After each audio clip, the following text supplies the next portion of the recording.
sinugid ang para sa akon. Kay may bago nga babay subong sa ako tagipusoon. Sino ang pilion? So sa inyo nga duwa, palangga ko siya pero may ara sa imo nga wala sa iya. May pilion man ako, di ko siya gusto nga mabigo. Wala gid ako, nag-expectar sa akon pamatabo. Ang problema ang plastada nga daw balay, nga wala sa foundation. Tarawa ako nga pangabudlay sa inyo nga duwa. Kung sinugid ang girl nga dapat sa akon kilid, kung pwede may ara magsugid para magaway na ang ini nga pangabuhi sa inyo nga duwa. Tanay tiyang tuwa kung magpili.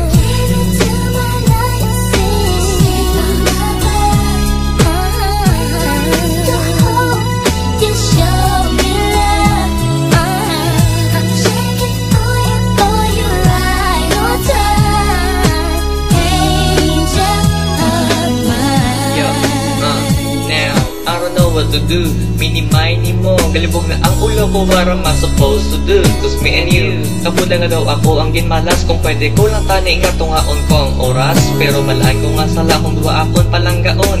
Basi sa uli, ibalikan ako pagkarmahon daw hindi ko makaya. Ako na lang nagpalayo, kaysa ako nga mga mata nakita ang konsensya. Ginapilit niya magpalayo, gadugang mismo ang paglapit. Kung sa imo palangga, I don't know how to quit. Hindi ako makomplete, you are the angel of mine. Cause without you in my mind, my heart's completely blind.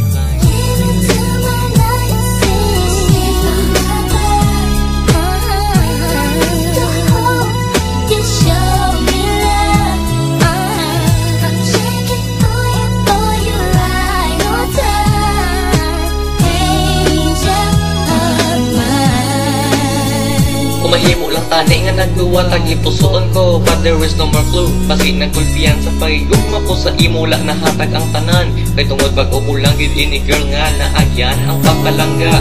Sang duwa ka babaye sa mga lalaki di malikawan ya katabo ni permesaw siya man or ikaw. Gi-flop ko ni flip, may miga na ako pero kaw yapo nang ginaisip sa ako nga pangamuyo ako lang nahamot. Pero tani masabat mo girl lang akong ipamangkot. Kung diin ka nga direksyon I hope this time hindi magtalang. Nagapot yun man pero nga asubong ka lang.